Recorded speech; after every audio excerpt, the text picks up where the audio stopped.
Hello, this is John Lint, host of the BB&J podcast. So excellent and happy to be reaching your eyes and ears. Um, this week, we are talking about keeping safe while browsing the web. I know normally I talk about, the web design and kind of some marketing, the business side of things, but I thought this week um, I was looking at some of the search terms that are commonly used with the term website, and some of it's like why are websites down, but a big part of it is like, is it safe? Is this website safe? Is this website secure? How do I know if a website's safe? So I thought that I would provide some insight into staying safe on the web. Um, this is specifically in relation to like staying safe on websites, a little bit of insight from my experience with web design. So let's get into it. First, I'd like to start with what are the risks while browsing? What kind of attacks or malicious techniques to kind of take your information and for lack of a better term, hurt you are there online? Are there through websites? Well, certain websites that aren't secure or don't handle or store your data in a secure manner, if they get attacked, if they get compromised, that data can be taken. And if, for example, if you use your password, the same password across a lot of sites, hackers know that a lot of people do that. So they'll try to find your username and password and try to use it on other sites to further compromise your data. And this is handled mostly by bots. So it is super scalable. It is very quick. You can, the website can be hacked. You can get the notification the website got hacked, and some of your other accounts may already be compromised. That's if if the website itself isn't particularly secure. Another issue that you can be experiencing is the question of can you trust the website itself? So if the username and password can be compromised by hackers attacking the website, it can also be compromised by the website or the owners of the website itself. So if it is a malicious site and they're trying to get your information, whether it be, like credit card information or even the username and password, then they can use that for other things. I know a common tactic is a website will pretend to be a reputable one, or they'll have something like something that looks like it's a Google sign-in, or just something to make you think that you're like signing in a legitimate place. You do so, and boom, they have your username and password. They can use if it's your email, boom, they have access to all your emails. That has a ton of your personal information, and it just spirals from there. So there are risks that you can experience with that. On the other end of the more traditional things of what we think of with, I guess you could say, cyber threats or cyber hacking, you could go to a website and they can install something on your browser quietly that, for example, tracks your keystrokes. This is once again, it's another way to get your information, because if you're typing your username and password, they have that now. And it can follow you across the web. Another thing they can, once again, quietly do is install something on your computer, and now they have access to your computer. They can take what information they want to. They can turn it into a Bitcoin miner if they really want. A common tactic is to take your information. This is more, you see this more with targeting businesses specifically, but this is something that they do to like get into a business. So if you have a job, they can target you, compromise your accounts, and from there get into the main servers. But there's something called a distributed denial of service attack, where you overwhelm a system so that normal people can't use it, and just by like engaging with it so much and saying, hey, we'll give you access to your website again or your server again for a certain amount of money. And even if you do pay, some of them will return, like give you back access, but some of them won't. And you can, I mean, it's kind of inherent with, since it's crime, you can't trust that they're going to be the former, just like you can't trust that they're going to be the latter. So for all these reasons and a bunch more, there are risks when you're browsing online, and you need to be taking steps and doing active measures to ensure that you are being safe. I will say the most common types of scams are things like enter your credit card information or trying to get your username and password. There's the other stuff, it exists, but on the hacker end, it is harder to implement and create, so you're less likely to encounter that. So now we know the risks and some of the concerns. What are we going to do? I sometimes use this phrase, ya que estamos en estas. Now that we're here, what do we do? The first thing that I'd recommend, and this is something that I've kind of talked about before, is make sure that you're staying on sites that are HTTPS certified. That this is critical for what I mentioned before of that, making sure that the websites that you're on and that you have especially that you're logged into, their information isn't getting stolen. It's less likely to happen if it's HTTPS certified, because of the way that the communication occurs between the server and your computer and your browser is a lot safer. There's the whole thing of double encryption. I did get into this more on the podcast, and if you'd like to learn more about what the real difference between HTTP and HTTPS is, I would recommend referring to that podcast. But critically, if it's a reputable site, especially one like owned by a reputable company, they're probably going to have HTTPS certification. So that is one of the building blocks of trust that you can have in making sure that you are staying safe while you're online. Is that the end all be all? No, but it's a question of risk mitigation.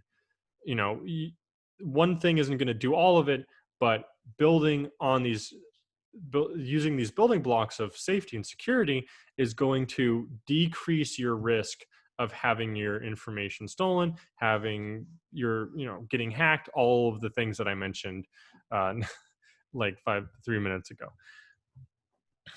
So we have that issue of HTTPS and HTTP. Stay on HTTPS if you can. The next thing, the next tip I'd give to staying safe is checking the spam score. This is a little more on the web design side of it. This is something that I often do when I'm auditing website. The spam score is essentially what percent chance does a browser think that you are that a site is spam, is not a good site, is a malicious site that might be stealing your information. This is, it's a percentage, 0 to 100. And fortunately, there's a lot of online tools that allow you to search by URL. You don't have to have backend access or ownership of the site or anything. You can just enter in a site and you can check the spam score. Anything above 10%, I would be extremely careful with. Now, there are some websites where they just haven't optimized effectively, and they haven't used effective web design tools to make their site seem safer or look less like spam critically. that is a case. That is the case, especially with smaller companies or personal websites, but especially websites that aren't built on platforms like WordPress or Shopify. But just like HTTP versus HTTPS, you're going to be a lot safer staying on low spam score sites. I mean, I know that I think I checked Google once out of curiosity. I mean, obviously they have consistently had HTTPS, and their spam score is like, I think like 0.1. It's very low. Um, as I said before, this is not the end all be all, but it is a factor. It is that information is valuable in helping you understand how much can I trust this site. And what's great about it is you can find that information for free. There's 1,001 SEO tools or web design tools that web designers use, and a lot of them an average person can have access to. It gives you insight into how much can I trust this site. So try to stay on websites that have a spam score of under 10%. If it's like 60, 70, 80, or especially anything above that, I would not recommend going to that site, because even if it is reputable, it's the things that it's doing might put it at risk to be targeted either now or in the future. The next thing the next tool that you have in your arsenal, that you should be putting in your arsenal to stay safe online, is through the use of browser extensions. Really, this is the first thing you should do. This is the thing that you should most definitely have if you want to be staying safe. There are several options. You have, I know you have there's a safe search. I think there's like secure search. I know Norton has a browser extension. There's, what is it? There's tons of them. And I mean, you want to make sure that you're working with one of the more mainstream ones, especially ones that are updated frequently, because hackers are always changing the way that they're attacking and they're adapting their new approaches. Browsers are always changing, so you want to make sure that you are staying up to date and or you're using an up to date and consistently updating some secure browser security safe search tool or extension. I know Chrome makes it really easy to get plugins, and there's plenty of other all the different browser platforms have some degree of plugins available. If you're using one that doesn't, I would recommend you're going to have to be a lot more careful. Because this is like an easy little first layer of protection when you're online and when you're browsing. This can help you, especially with cookies or trackers that follow you across your searching or across your browsing of the web. It can help you clear, so you just refresh every once in a while, make sure that nothing malicious is following you around, and just in general, reducing the risk mitigation is the core of all of this.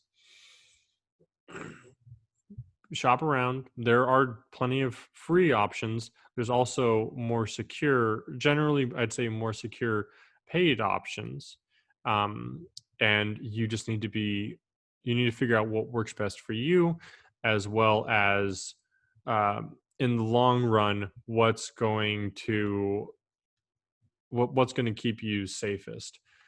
So if you're spending $20 a year on this browser extension, it might be like, oh well, why don't I just get something that's free? But getting your information stolen online can cost you thousands of dollars, tens of thousands of dollars even. So $20 or $10,000, I think I'd prefer the $20. You're investing in your safety. The final tool that I'm offering you, put in your tool belt, is not necessarily about the way you browse, but something a little more specific, which is how you use your username and passwords. I mentioned that the majority of people use the same passwords and usernames across platforms. I mean, obviously, or as I'm sure you know, a lot of websites use your email as the login, which is fine. But it does mean that it's going to be a lot easier to figure out what your username is, and then the next step is password. Um, and hackers have a lot of tools that can help them figure out common passwords, or there's like algorithms that'll figure out what your password probably is, and they are pretty effective. So the first thing I'll say is, if you have a username, try to vary it across platforms. If you have the option of doing a username, because that's going to make you a lot safer. That's going to make you a lot less likely to once to have that cascade of all your accounts getting compromised. The next thing I'll say is change up your password. I know it can be a little frustrating. You want to just have one thing, a little 5-letter, 7-letter or 7-character thing, that makes it easier. You don't have to remember a bunch of passwords, but it's once again that trade-off. Yes, you're spending a little bit more time because you have to remember different passwords. Maybe you're like, oh, wait a minute, it's actually this password, and you have to check it out. I would personally recommend writing down your passwords. I have my passwords written down, safely secured, but it means that if I don't remember it, or if it's not autofilled, then I still have access to it and I don't have to worry about it. Furthermore, less likely to get stolen if it's written on paper and somewhere secure in your residence versus online where they can just pull it. So vary your passwords across platforms. And I'm not talking about Heron 2020, Heron 2021, Heron 2021 exclamation point. I do a lot of combinations of or like random jumbles, like E3576 ampersand colon exclamation point. That's not my actual password. Don't try that. You're not going to get anywhere, and I'll just have to deal with someone trying to hack into you. But using those randomized characters is going to make it a lot harder to guess any of your individual passwords. Is it going to be a little bit harder for you to remember? Yes. You're gonna have to start writing your passwords down, but it's going to keep you a lot safer.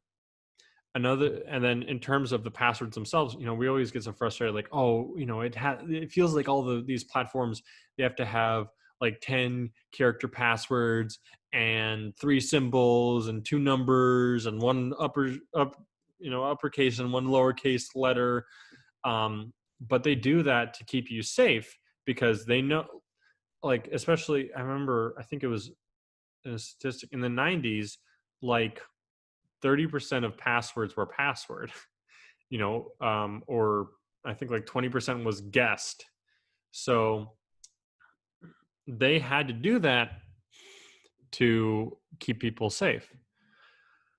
And if you use that random combination of characters, it'll probably fulfill those requirements to begin with. So I know it's a little bit of a hassle, but it's going to be a lot more of a hassle if you get hacked.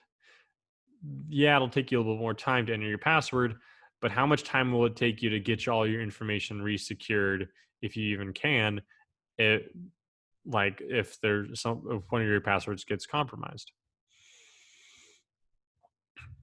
So not only should you vary your passwords across accounts, but you shouldn't have it be actual words. It should be longer. I would personally recommend at least 8 characters, ideally like 10 or more. Um, I saw this great infograph of like how many options there are for an individual, like for guessing a password. So, like going through all the different options and all the different symbol combinations, like how long it takes. And if you have 10 characters that,